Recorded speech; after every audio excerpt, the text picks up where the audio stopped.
इंदौर में जहरीले पानी से मौत का आंकड़ा लगातार बढ़ता जा रहा है। जहरीले पानी से 15 लोगों की मौत हुई है। पार्षद का यह कहना है, जो स्थानीय पार्षद हैं उनकी तरफ से यह बयान सामने आया है। एक आदमी की हालत गंभीर है। बीजेपी पार्षद ने यह बयान दिया है। इंदौर के भागीरथपुरा के पार्षद ने यह दावा किया है।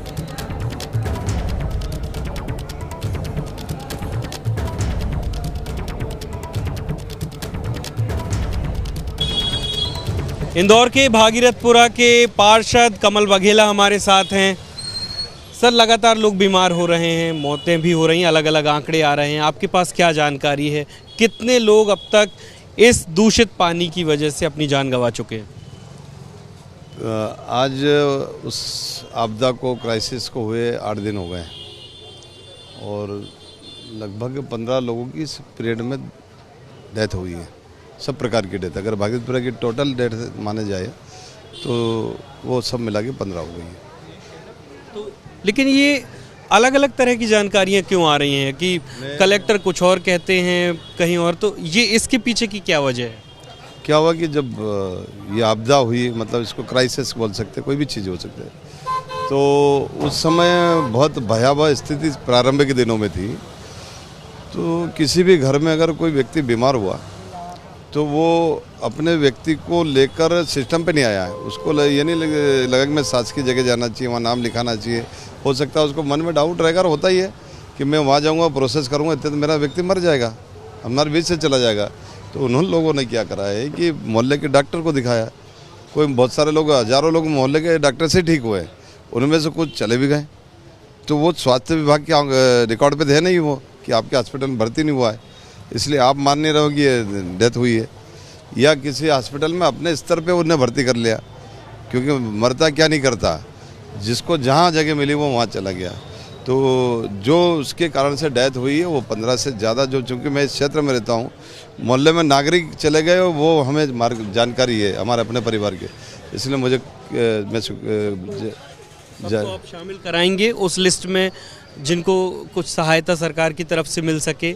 अभी मोहन यादव जी परसों आए थे और उन्हें, वैसे तो शायद इसकी कोई कीमत नहीं होती है, पर गरीब लोग हैं, गरीब परिवार हैं, दुख की इस घड़ी में कोई सहारा हो सके, इसलिए 2-2 लाख की घोषणा की थी। कल कैबिनेट मंत्री कैलाश विजयवर्गीय जी ने, जो हमारे क्षेत्र के विधायक ही हैं, 3 दिन से लगातार यहाँ काम कर रहे हैं, घर पर जाके परिवार से मिलकर 8 परिवारों में 2-2 लाख की सहायता करी। 2 लोग और हमारे पास कल आए थे जानकारी लेके कि हमारे परिवार की डेथ हुई, तो कैलाश जी ने आदेशित किया है कि इन 2 लोगों को भी जोड़ा जाए उसमें। तो ऐसा 10 लोगों को जोड़ा है और अभी जो जानकारी आ रही 4-5 लोग और हैं। निश्चित रूप से वो डेथ हुई है और हम कोशिश कर रहे हैं कि हर व्यक्ति का नाम उसमें जुड़ना चाहिए। आज भी एक महिला की मौत हुई है, उसको मिलाकर के 15 या उससे भी ज़्यादा हो सकती है? देखो, हमारी जो जानकारी 15 की है, अगर मान लीजिए बहुत बड़ा एरिया 50,000 की है आबादी और कहीं कुछ हुआ होगा तो मुझे नहीं जानकारी। 15 की हमको जानकारी है, ट्रेस है, और हम ये बता रहे हैं, मैं आपके सामने स्वीकार कर रहा हूँ, उसको लिए कोई वो नहीं है। एक आखिरी सवाल पूछूंगा, आप कह रहे हैं कि वो लीकेज पॉइंट नहीं मिल रहा है जहाँ से दूषित पानी मिला, लेकिन जो रिपोर्ट आई है वो ये बताती है कि बहुत खतरनाक बैक्टीरिया उसमें थे, मलमूत्र के अवशेष और हैजा जैसी खतरनाक बीमारी जिससे होती है, ऐसे बैक्टीरिया भी उसमें मिले थे। तो फिर पता लगाने में नाकाम क्यों है पूरा सिस्टम? एक्चुअल में जब यहाँ में पार्षद बना था उस समय पर इस पूरे क्षेत्र की ड्रेनेज, नर्मदा, सड़कें बहुत ख़राब थी, और उसी समय हमने निगम में भी कहा है, लिखित में भी है, कि इस पूरे क्षेत्र का जो सिस्टम है कोलैप्स है ना, पूरा तहस नहस है, जगह जगह ड्रेनेज और नर्मदा मिलती है। मैंने जो भी लेटर लगाया उसमें सब में लिखा हुआ है, और उसमें कैबिनेट मंत्री कैलाश विजयवर्गीय जी और महापौर जी के प्रयत्नों से 60% एरियो में सारी चीज़ें बदल दी हमने, ड्रेनेज बदल दी, नर्मदा बदल दी, सड़कें बना दी है, और 40% एरिया के भी प्रस्ताव लगे हुए हैं। लेकिन वो काम करते करते समय लगा, चूँकि लगेगा ही वो, क्योंकि एक साथ ना तो खोद सकते थे ना बदल सकते थे, और काम लगातार चल रहा है। और कुछ चीज़ें कमियाँ हैं, उसकी शिकायत मैंने की है CM साहब से कि अगर 40% एरिया को भी अगर हम ठीक कर देते तो शायद कम होता, लेकिन इस क्राइसिस से उसका कोई लेना देना नहीं। मेरा फिर आपसे कहना भी है, और मैंने कलेक्टर महोदय से कहा है और कमिश्नर साहब से भी कहा है, माननीय मंत्री जी ने भी सही संज्ञान में डाला है कि जो पानी उस दिन आया था और जो स्मेल आई थी उसको ढूंढना चाहिए। और 8 दिन हो गए यहाँ किसी प्रकार का लीकेज, सीपेज या कहीं नर्मदा डोलती हुई या कोई नाला नहीं मिला है अभी तक। पर ये समाधान तो नहीं है ना, कब तक ये ऐसा पानी पीना पड़ेगा, कब तक खतरे के साए में जिएंगे लोग? अभी पिछली वो घटना के बाद 3 बार सप्लाई और हो गया है, पानी ठीक आ रहा है। वही घटना दुर्भाग्यपूर्ण है। और कुछ मिलाता है तो क्लोरीन ज़्यादा हो या कुछ हो सकता है उसमें। अभी पिछले 3 दिन से कुछ भी नहीं, मैं उसी पानी को पीता हूँ। मेरे क्षेत्र में कई लोग ऐसे जो आरओ भी नहीं लगाते हैं, हम कोई फिल्टर नहीं लगाते हैं, उसी पानी को हम पी रहे हैं। तो देखिए, जो इंदौर में पार्षद हैं वो ये दावा कर रहे हैं 15 लोगों की जहरीले पानी की वजह से मौत हुई है। मध्य प्रदेश की पूर्व मुख्यमंत्री और बीजेपी नेता उमा भारती अपनी ही सरकार पर सवाल उठा रही हैं। उमा भारती ने मध्य प्रदेश सरकार पर सवाल उठाए। गंदे पानी से मौत सरकार के लिए शर्मिंदा और कलंकित करने वाला। सबसे साफ शहर में मौत का आंकड़ा बढ़ रहा है। उमा भारती ने मौत के बाद मुआवजे पर भी सरकार को घेरा है। जिंदगी की कीमत 2 लाख रुपए नहीं होती, यह कहना है उमा भारती का। सरकार को पाप का घोर प्रायश्चित करना होगा। उमा भारती ने अपराधियों को कठोरतम दंड देने की मांग की है। तो बीजेपी नेता उमा भारती ने मध्य प्रदेश की मोहन यादव सरकार पर बड़े गंभीर सवाल उठाए हैं। क्या कुछ कहा है उमा भारती ने, आपको बताते हैं। इंदौर में गंदे पानी पीने से हुई मौतें हमारा प्रदेश, हमारी सरकार और हमारी पूरी व्यवस्था को शर्मिंदा और कलंकित कर गई। जहर मिला पानी जिंदगियों को निगल गया। इंदौर में मौत का आंकड़ा बढ़ रहा है। जिंदगी की कीमत 2 लाख रुपए नहीं होती है। परिजन जीवन भर दुख में डूबे रहते हैं, यह कहना है उमा भारती का। इस पाप का घोर प्रायश्चित करना होगा। पीड़ित जनों से माफी मांगनी होगी। जो भी अपराधी हैं उन्हें सजा देनी होगी। मोहन यादव जी, परीक्षा की घड़ी है। तो सीधे सवाल मोहन यादव से उमा भारती ने किया है। मध्य प्रदेश के मुख्यमंत्री हैं। इंदौर में जहरीले पानी से लोगों की मौत हुई है और जिसके बाद अब उमा भारती ने सवाल खड़े किए हैं। स्थानीय पार्षद ने यहां पर 15 मौतों का दावा किया। हमारे संवाददाता अंबुज पांडे हमारे साथ इस वक्त लाइव जुड़ रहे हैं इस बड़ी खबर पर। अंबुज, सरकार आखिर कर क्या रही है? हाईकोर्ट में आज स्टेटस रिपोर्ट भी देनी है, लेकिन जहरीले पानी की सप्लाई हो कैसे गई? सरकार कहां आंख पर पट्टी बांधकर बैठी हुई थी मध्य प्रदेश में जो जहरीले पानी की सप्लाई होने देती रही? देखिए विशाल, मैं आपको बता दूं कि इस पूरे मामले में ये जो पूरा घटनाक्रम घटा है ये एक दिन का नहीं है या अचानक से हुई कोई घटना नहीं है। सालों से शिकायतें की जा रही थी।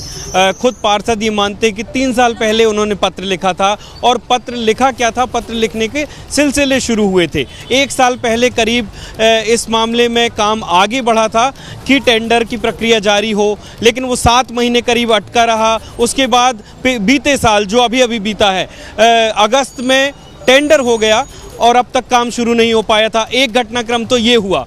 दूसरा, उसके बाद लोग बीमार हुए, मौतें हुई। अभी भी लोग जिंदगी और मौत के बीच लड़ाई लड़ रहे हैं, लेकिन अभी तक ये पता नहीं चल पाया है कि वो सोर्स कहाँ पर है जहाँ पर ये दूषित पानी पीने के पानी से मिल रहा है। ये भी बहुत बड़ी विफलता है।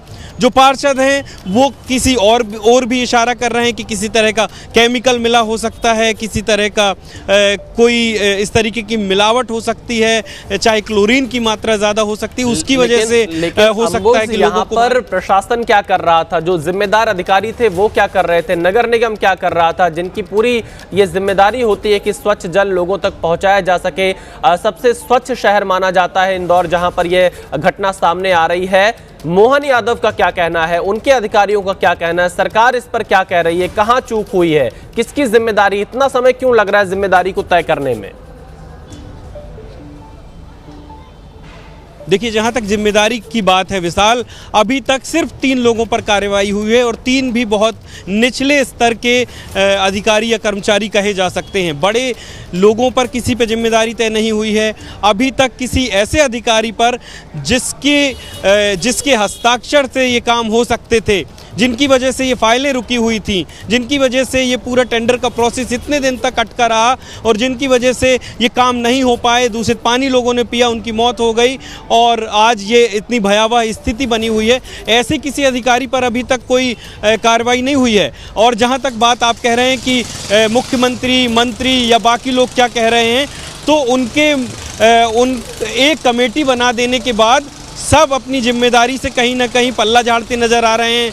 कमेटी बना दी गई है, जांच की रिपोर्ट आएगी, जो भी दोषी पाया जाएगा। प्रक्रिया होती है कि कोई घटना सामने आए उसमें कमेटी का गठन कर दीजिए, जांच रिपोर्ट के इंतजार करने का हवाला देकर तमाम चीजों को आप टाल जाइए। लेकिन मोहन यादव सरकार को यहां पर गंभीरता से आगे आना होगा और जहरीले पानी की सप्लाई को हर हाल में रोकना होगा। इंदौर में आखिर किसकी लापरवाही से लोगों की जान गई, वो कौन लोग हैं जिनकी जिम्मेदारी घरों तक साफ पानी पहुंचाने की होती है लेकिन उन्होंने ध्यान नहीं दिया।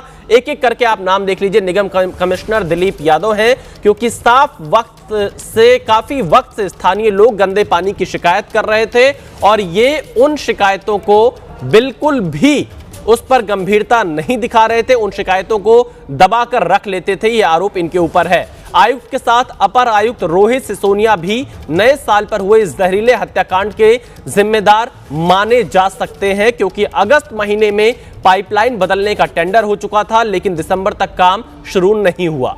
स्थानीय पार्षद कमल वाघेला, जिनका इंटरव्यू अभी हमने आपको थोड़ी देर पहले दिखाया, जो आज घड़ियाली आंसू बहा रहे हैं, वो भी इस घटना के लिए जिम्मेदार क्यों नहीं है। 5 महीने से उनके इलाके के लोग गंदे पानी से परेशान थे लेकिन उन्होंने कुछ भी नहीं किया। मेयर पुष्यमित्र भार्गव इस पानी कांड के लिए जिम्मेदार लोगों से बाहर नहीं हो सकते हैं, क्योंकि गंदे पानी की शिकायतों पर उन्होंने कोई कदम नहीं उठाया। एक और नाम है जल कार्य प्रभारी बबलू शर्मा की भी।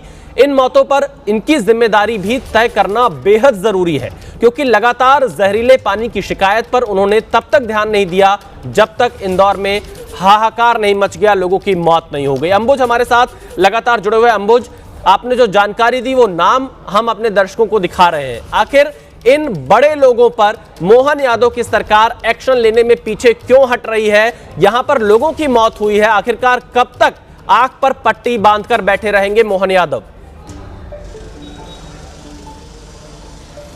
देखिए विशाल, मैं आपको बता दूं, जो आपने नाम बताए, जो हमारी जो फाइंडिंग्स है उसमें जो जिम्मेदारों के ये बड़े नाम आपने लिए, उन पर कार्रवाई क्यों नहीं हुई, ये बड़ा सवाल है। और वो इसलिए नहीं हुई, मैं आपको बता दूं, कि क्योंकि अब ये लड़ाई पूरी तरीके से जो जनप्रतिनिधि हैं, नेता बनाम अधिकारी, सिस्टम को दोषी बताया जा रहा है। कौन है आखिर ये सिस्टम? क्या नेता इस सिस्टम का हिस्सा नहीं है?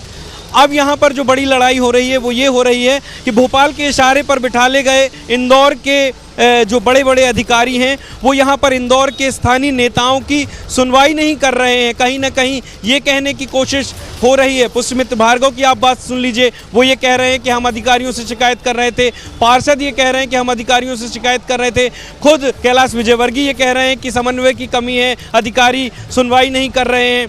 तो कहीं ना कहीं ये लड़ाई जो है भोपाल के इशारे पर जो बड़े अधिकारी यहाँ इंदौर में बिठा ले गए हैं और वो यहाँ के जनप्रतिनिधियों की सुनवाई नहीं कर रहे हैं, ऐसी नज़र आ रही है। अधिकारी बार बार, जो नेता हैं वो इशारा कर रहे हैं कि ये सिस्टम, जो अधिकारी जो सिस्टम में बैठे हुए हैं, उनकी खामियों की वजह से हुआ है। लेकिन अब सवाल वही खड़ा होता है कि एक कमेटी बना दी गई है, कमेटी की रिपोर्ट आएगी, जब रिपोर्ट आएगी तब कार्रवाई होगी। साफ नज़र आ रहा है कि जिम्मेदार कौन है, साफ नज़र आ रहा है कि कौन, किसकी रिस्पॉन्सिबिलिटी थी कि वो एक सिग्नेचर पर ये काम हो सकते थे, किसकी रिस्पॉन्सिबिलिटी थी कि वो तत्परता दिखा सकते थे, ये साफ नज़र आ रहा है। लेकिन कार्रवाई होगी तो हमेशा की तरह छोटे अधिकारियों पर, जो लोग निचले स्तर पर काम कर रहे हैं उन पर। बड़े लोगों पर कार्रवाई कब होगी, ये बड़ा सवाल बना हुआ है। और कब तक एक दूसरे पर जिम्मेदारी डाली जाती रहेगी? कब तक जनप्रतिनिधि ये कहते रहेंगे कि ये सिस्टम की खामी है? कब तक सिस्टम में बैठे लोग ये कहते रहेंगे कि ये प्रोसेस का हिस्सा है? तो ये जो चीज़ें हैं, आम जनता को अपनी जान गंवा के, अपने हेल्थ के साथ कॉम्प्रोमाइज करके उसकी कीमतें चुकानी पड़ती हैं। विशाल, बिल्कुल बिल्कुल अंबोज, बहुत शुक्रिया। इंदौर में लोग जहरीला पानी पीते रहे और जिम्मेदार कानों में रुई डालकर बैठे रहे, जबकि सीएम से लेकर अफसरों तक लगातार शिकायतें भी पहुंचती रही हैं। आखिर वो कौन लोग हैं जिनकी लापरवाही का खामियाजा यहां के लोगों को भुगतना पड़ा है?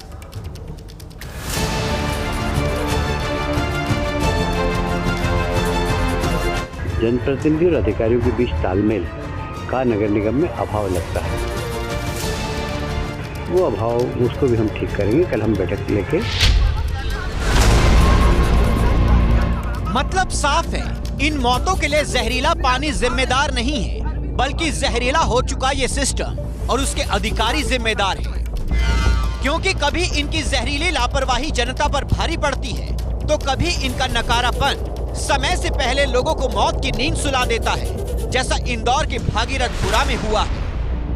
इन मौतों के लिए जिम्मेदार चेहरों में से एक निगम कमिश्नर दिलीप यादव हैं, क्योंकि काफी समय से स्थानीय लोग गंदे पानी की शिकायत कर रहे थे और ये उन शिकायतों को सिहराने के पास तकिए के नीचे दबाकर सो रहे थे। आयुक्त के साथ अपर आयुक्त रोहन सिसोदिया भी नए साल पर हुए जहरीले हत्याकांड के जिम्मेदार हैं, क्योंकि अगस्त महीने में पाइपलाइन बदलने का टेंडर हो चुका था, लेकिन दिसंबर तक काम शुरू ही नहीं हुआ। तो जवाब दे रहे हैं, आपको क्या हो रहा है? वो हमारे लीडर है। तो घंटा बोलेंगे मुझे वो हमारे लीडर तो क्या करेंगे? हमारे 10 लोग मर गए, हम पूछे नहीं सवाल। कुछ भी बोलोगे कि हमारे क्या लीडर पूछा है। है? क्यों नहीं स्थानीय पार्षद कमल वाघेला को इन मौतों के लिए जिम्मेदार ठहराया जाए? 5 महीने से लोग गंदे पानी से परेशान थे, ये क्या कर रहे थे? हाँ, जब मौतों पर मीडिया ने विधायक और मंत्री कैलाश विजयवर्गीय से सवाल पूछे तो अपने नेता के लिए हेकड़ी दिखाने में ये पीछे नहीं रहे। आखिर देश के सबसे साफ सुथरे शहर में ऐसा कैसे हो गया? कैसे महीनों से शिकायतों के बाद भी अधिकारी कानों में रुई लगाए रहे? मेयर पुष्य मित्र भार्गव भी इस पानी कांड के जिम्मेदार लोगों से बाहर नहीं है, क्योंकि गंदे पानी की शिकायतों पर उन्होंने कोई कदम नहीं उठाया। और कदम क्यों नहीं उठाया गया? क्योंकि अधिकारी और जनप्रतिनिधियों के बीच कोई तालमेल था ही नहीं। ये बात कैलाश विजयवर्गीय ने मीडिया से कोई 1-2 बार नहीं बल्कि कई बार कही है। जनप्रतिनिधि और अधिकारियों के बीच तालमेल का नगर निगम में अभाव लगता है। वो अभाव उसको भी हम ठीक करेंगे। कल हम बैठक लेके और कैसे भी शहर के ऊपर ये बदनुमा दाग लगा है, भविष्य में इसकी पुनरावृत्ति नहीं होगी। इस बीच जल कार्य प्रभारी बबलू शर्मा की भी इन मौतों पर जिम्मेदारी तय की जानी जरूरी है, क्योंकि लगातार जहरीले पानी की शिकायत पर उन्होंने तब तक ध्यान नहीं दिया जब तक पानी सिर से ऊपर नहीं चला गया। इंदौर में जहरीले पानी से हुए हत्याकांड के बाद अब यहाँ सफाई के दावों पर भी सवाल खड़े हो गए हैं। लोग कह रहे हैं कि जो तस्वीर दुनिया को दिखाई जाती है, जमीन पर वैसा कुछ भी नहीं है। इंदौर जो देश का सबसे स्वच्छ शहर है, उसकी एक तस्वीर ये भी है। आप देखिए किस तरीके से ये गली है, ये इस तरीके का कोई किसी की प्राइवेट प्रॉपर्टी नहीं है। ये इसी भागीरथपुरा इलाके के मोहल्ले की एक गली है, जिस तरीके से ये कीचड़ से भरी हुई है, ये स्वच्छता की कहानी बताती है। तो एक एक कर इंदौर के लापरवाह सिस्टम की परतें उतर रही हैं। आगे बढ़ते हैं। जम्मू कश्मीर के बारामूला में लैंडस्लाइड हुआ है। बारामूला श्रीनगर मुजफ्फराबाद नेशनल हाईवे पर भूस्खलन की वजह से ट्रैफिक रुक गया। सड़क पर से मलबा हटाने का काम जारी है। लोगों को इस रूट पर अभी यात्रा नहीं करने की सलाह दी गई है। तो बारामूला श्रीनगर हाईवे पर यह लैंडस्लाइड हुआ है और भूस्खलन की वजह से ट्रैफिक रुक गया। सड़क पर से मलबा हटाने का काम जारी है। लोगों को इस रूट पर अभी यात्रा नहीं करने की सलाह दी गई है। तस्वीरें आप देखिए, बारामूला श्रीनगर हाईवे पर लैंडस्लाइड के बाद की तस्वीरें हैं। पूरा ट्रैफिक रुक गया है। अब लोग वहां पर फंसे हुए हैं। फिलहाल यात्रा नहीं करने की सलाह दी गई है। ये भूस्खलन की तस्वीरें आप बारामूला से देख रहे हैं, जम्मू कश्मीर के, जहां पर भूस्खलन के बाद से यातायात को रोक दिया गया है। लोगों को आगे न जाने की फिलहाल के लिए सलाह दी गई है, जब तक वहां से मलबा हटाया नहीं जा रहा है। मलबा हटाने का काम लगातार जारी है और इस वक्त इस रूट पर यातायात को रोका गया। लोग आप देख सकते हैं किस तरह से जब भूस्खलन हो रहा है, अपनी गाड़ियां पीछे उन्होंने रोकी हुई थी और फिर पीछे की तरफ जा रहे हैं, क्योंकि भूस्खलन काफ़ी बड़ा ये दिखाई दे रहा है और फिलहाल मलबा हटाने का काम जारी है। तो जम्मू कश्मीर में बारामूला श्रीनगर हाईवे की आप ये तस्वीरें देख रहे हैं, जहां पर लैंडस्लाइड की वजह से हाईवे पर पूरा ट्रैफिक रुक गया है। लोगों को आगे ना जाने की सलाह स्थानीय प्रशासन के द्वारा दी गई है। बड़ी खबर हरियाणा के महेंद्रगढ़ से आपको बता दें, जहां पर युवा योद्धा सम्मेलन में बोलते हुए जननायक जनता पार्टी के अध्यक्ष अजय चौटाला ने विवादित बयान दिया है। कहा कि देश की जनता को शासकों को गद्दी से खींचकर सड़कों पर दौड़ाकर पीटने का काम करना पड़ेगा। जनता को वैसा ही करना होगा जैसा कि बांग्लादेश, नेपाल और श्रीलंका में हुआ है।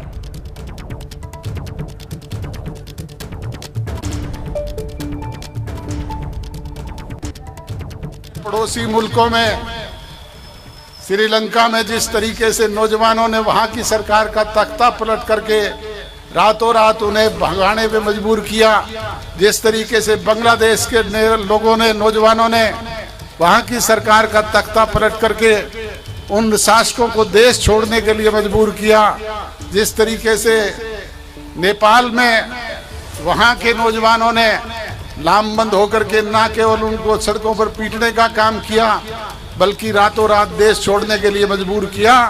इसी तरीके से इन शासकों को गद्दी से खींच करके उतार करके सड़कों पर दौड़ा करके पीटने का काम करना पड़ेगा, इनको देश छोड़ने पे मजबूर करने का काम करना पड़ेगा, तभी जाकर के हमारा इस कुशासन से पीछा छूटेगा। बिहार चुनाव में करप्शन को लेकर लगातार बीजेपी लालू प्रसाद यादव और उनके परिवार पर हमला करती रही। चुनाव के बाद अब लालू परिवार के नए घर को लेकर बीजेपी घेर रही है। बीजेपी का दावा है कि पटना के महुआ बाग और कौटिल्य नगर में लालू परिवार का घर बन रहा है। दोनों ही जगह नए घर बनने की तस्वीर बीजेपी ने जारी की है। दोनों ही जगह अभी निर्माण कार्य चल रहा है। तो बता दें आपको कि राबड़ी देवी को नोटिस मिला था अपना सरकारी बंगला खाली करने का। उसके बाद से जो घर तैयार हो रहा है, जहां पर लालू परिवार शिफ्ट होगा, उसके निर्माण कार्य को लेकर अब बीजेपी ने हमला किया है, वार किया है।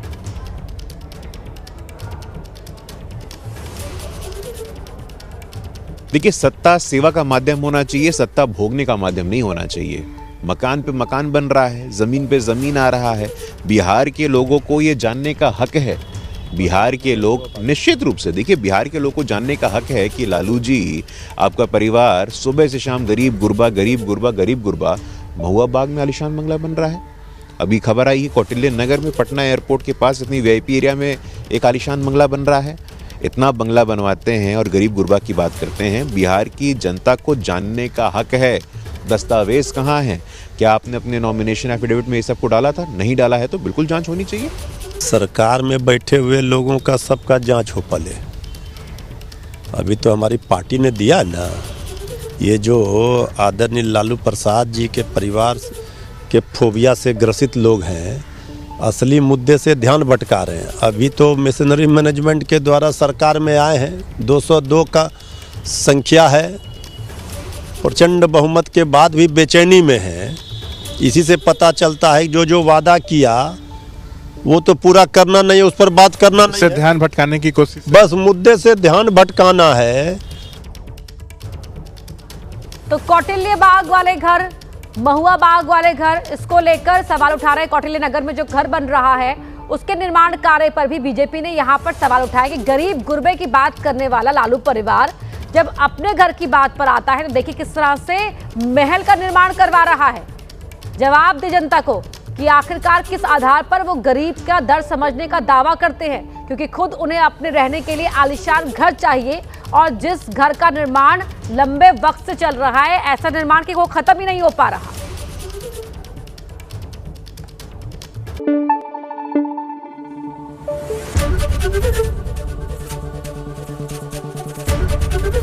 एबीपी न्यूज आपको रखे आगे।